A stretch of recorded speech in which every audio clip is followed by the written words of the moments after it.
You're listening to the Leading Healthy Creative Teams podcast with Matt Curtis. This is the podcast that helps you take your creative team from wherever you are today to healthy and effective. Hey friends, thank you for joining me this week on the Leading Healthy Creative Teams podcast. This week, I want to share with you 5 questions that I ask to help take a culture from a crisis state to a thriving state. This is a really important conversation because if you're leading a team or if you're a part of a team, you will have staff transition at some point in time or another.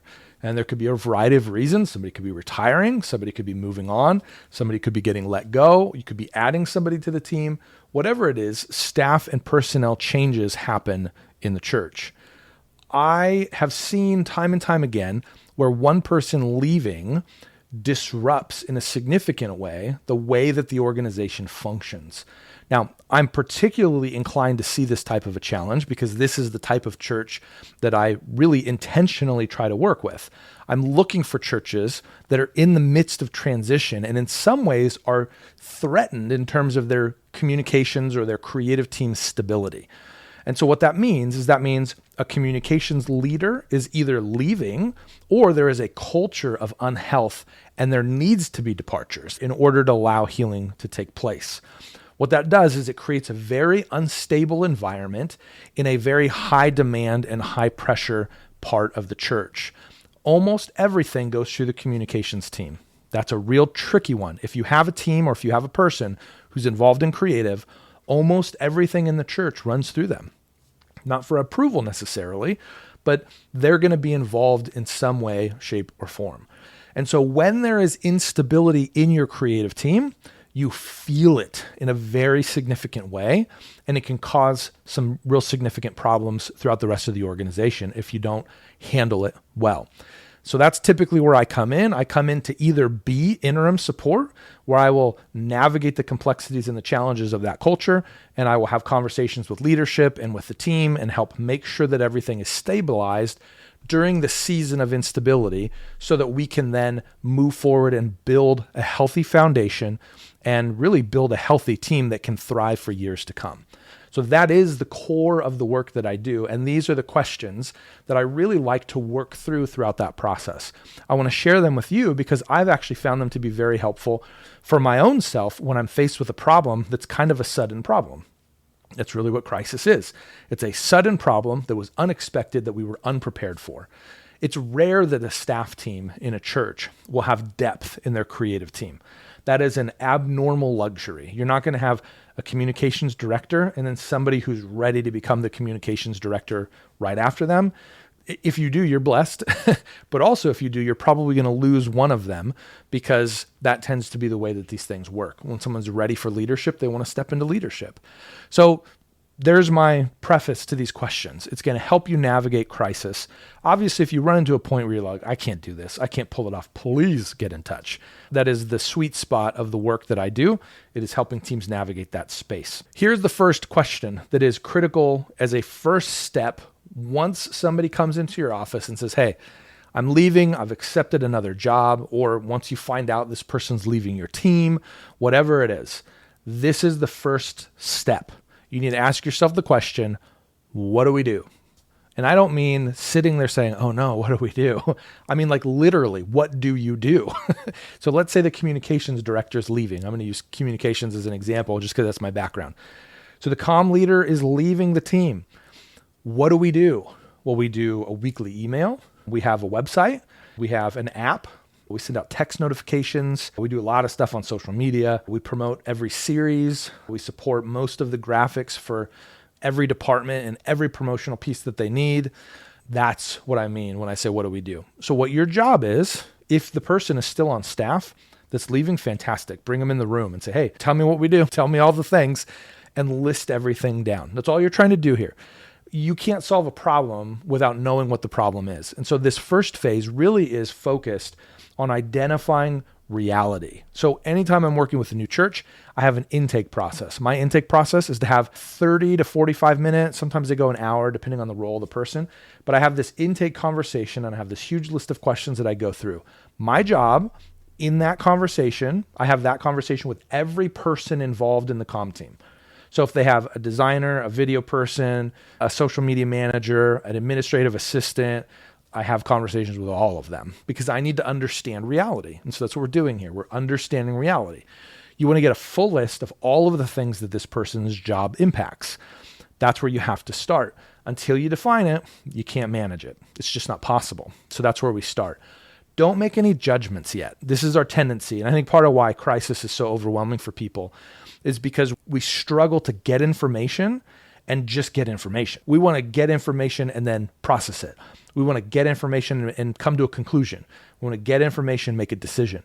We can't do that. We just have to gather information first.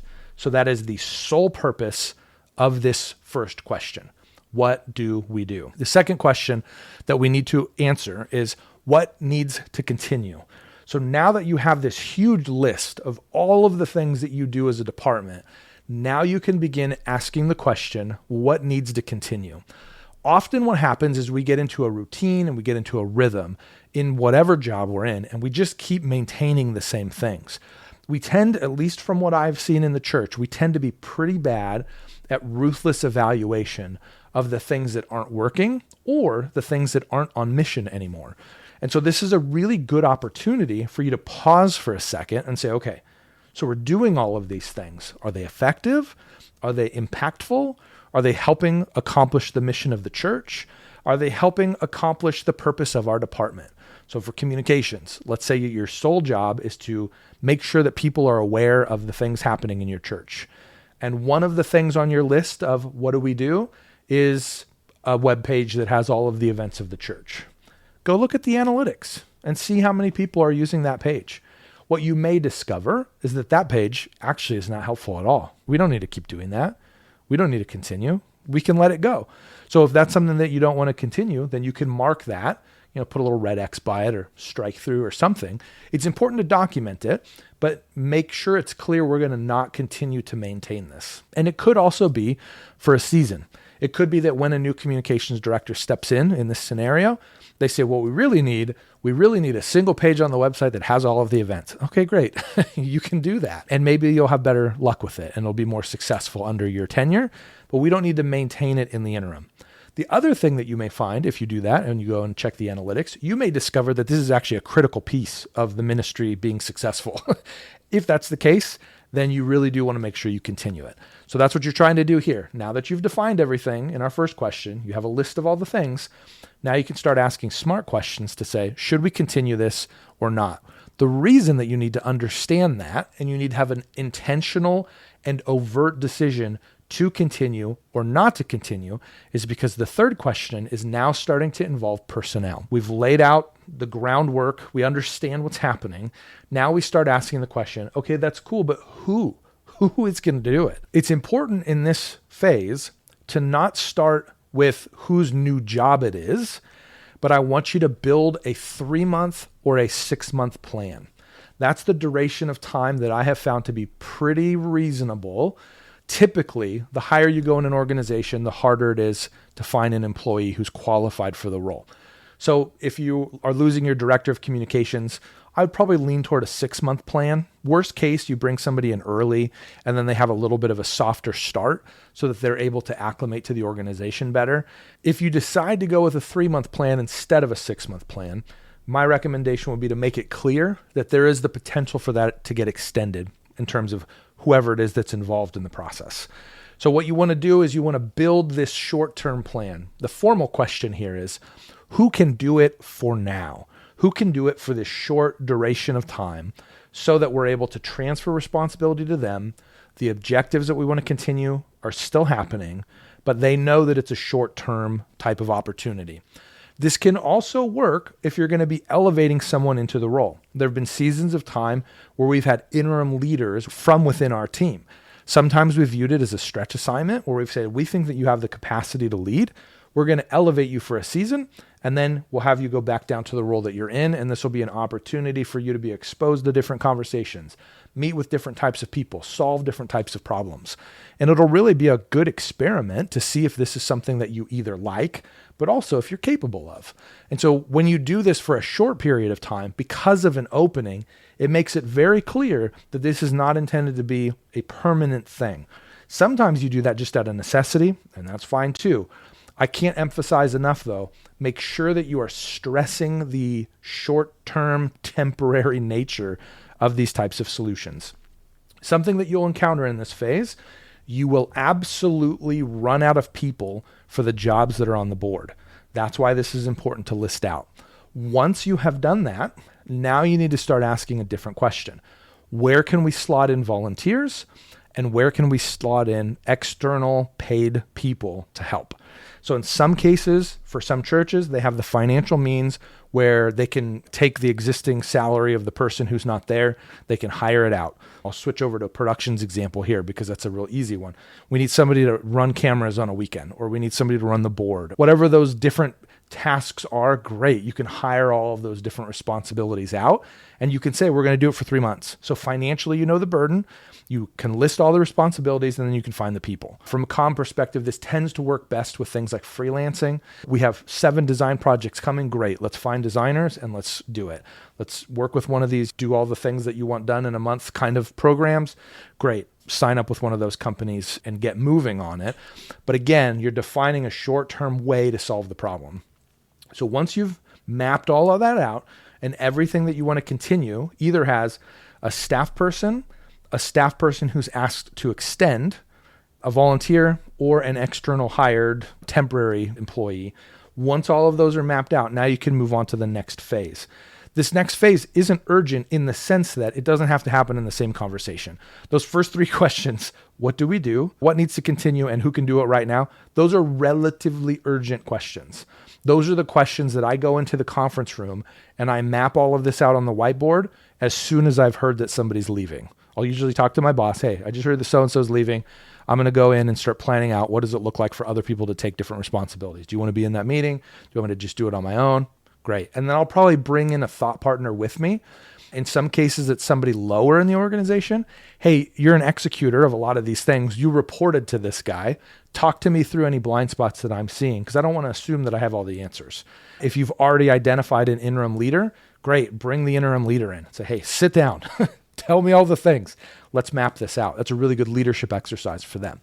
So those 3 things have to happen very quickly so that you can get back to stability as quickly as possible. Instability is really the hardest thing. A good mission, a bad mission, a good idea, a bad idea, a good program, a bad program. None of those have the same level of negative impact that a lack of clarity or instability has on your team. So if you can get to stability, even if it feels like, this is kind of a weird solution, as long as it's stable, you're going to be in good shape and you're going to be protecting the rest of the people that are on the team. Once that is working and has been defined, now you can start asking the longer term questions. Who can do this for the long term is now the question.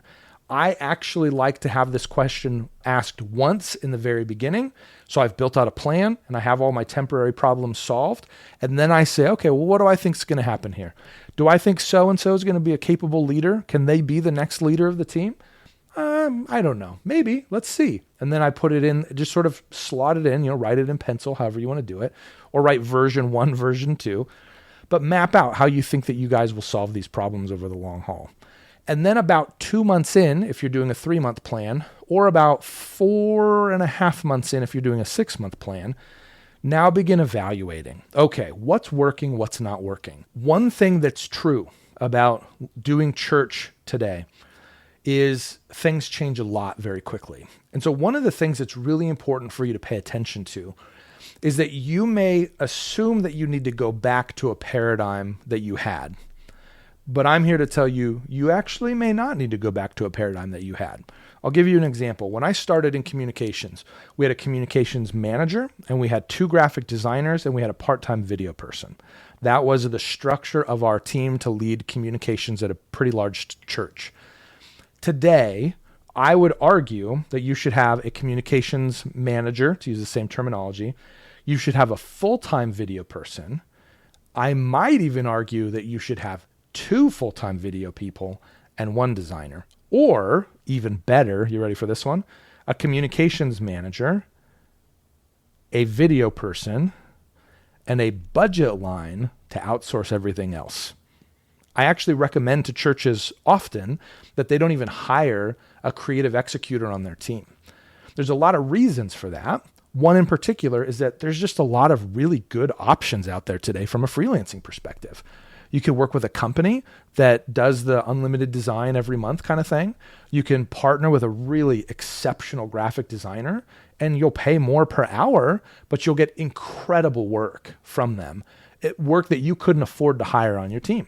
So you can actually elevate your game in terms of visual communication by having the strategist in-house and then outsourcing the execution and creative horsepower. That's wildly unconventional relative to where I started, but I'm actually seeing it work exceptionally well at a variety of churches. So part of the value of having this interim solution is that when you get to the long-term solution, you may actually look around and say, well, hold on a second here. This team that we've pieced together, this is actually working exceptionally well. And it gives us flexibility in these ways. This is really working for us. This is why I'm an advocate for the 6-month window, because it actually gives you more time to assess if your paradigm needs to change. Don't be quick to replicate what you've already done. That's not a wise practice specifically in these creative endeavors. So much changes so quickly. So every time somebody would leave our team, we would ask the question, is this an invitation for us to completely blow up the structure of what we're doing? Not in the sense that we were then going to start letting go of employees, but in the sense that maybe we need to reposition what we're doing to take advantage of a new opportunity to meet new needs that didn't exist 5 years prior. When I started doing design work, we had a video person and video was clunky and only played in the auditorium. And then all of a sudden, people got these phones with screens.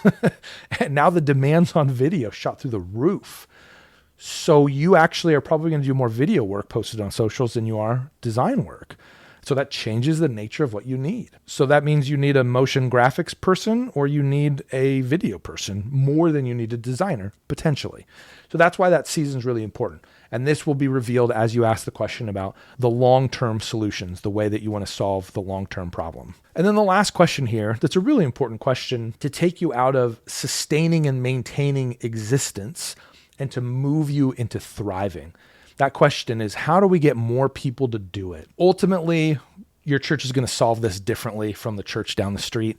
Some churches are going to say, we want to use our staffing dollars better, and we want to staff in these key areas and have some fractional roles, some part-time roles, rather than a full-time person. Other churches are going to say, we got to really lean into volunteers and we need to focus on developing them. Either plan is great, however it is that your church decides to solve that problem. But I will say, focus on solving this problem. What you're trying to do here is you're trying to create a development pipeline within your organization. If you decide to go the route of volunteerism, great, bring people in and put them in the lowest impact environment to start. I've seen churches that have sound people work in student ministries. I've seen them come to rehearsals midweek and begin learning and practicing there. Start them at the smallest campus, and then grow, develop, evaluate, and then have them begin working their way up the chain. At some point, they're going to be capable of doing sound in the largest venue that you have, but only if you're intentional about building a roadmap in terms of what it looks like. So you want to identify the starting point, you want to identify what evaluation and measuring looks like, and you want to identify the next step. Where do they go from here? How do you put somebody on a developmental journey to help them begin to learn more and more things?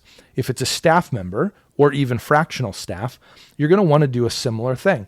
What are the values that we have for our email newsletter? How are we going to handle that? How do we structure it? What are the priorities? What are our goals? Those are the types of things that you need to define so that you can put somebody on that project, but also give them the parameters that help them understand what success looks like. So as you do that, you're going to be developing this pipeline that lets more people get involved in the problem that you're trying to solve or the task that you need to get done. These 5 questions are really critical toward stabilizing the ship. That's really like 1 through 3. Question 4 is really focused on like, okay, good. Now what's like a pretty long-term kind of mindset here? And then the 5th question really is about how do we build systems that just take us to the next level? So the next time you find yourself in a crisis, maybe somebody comes into your office and quits, look at these questions, find these questions, ask them, and begin working through the process of navigating. What do we do now? How do we go from here? stabilize yourself, figure out a longer term plan, and then start building a system. When you do this well, the next time someone quits, it won't be a crisis. Thanks for listening to this episode of Leading Healthy Creative Teams. This podcast is just one of the ways Lunchtime Heroes helps build healthy creative teams in the church. Stay up to date on the latest by signing up for the Creative Bites email at lunchtimeheroes.co.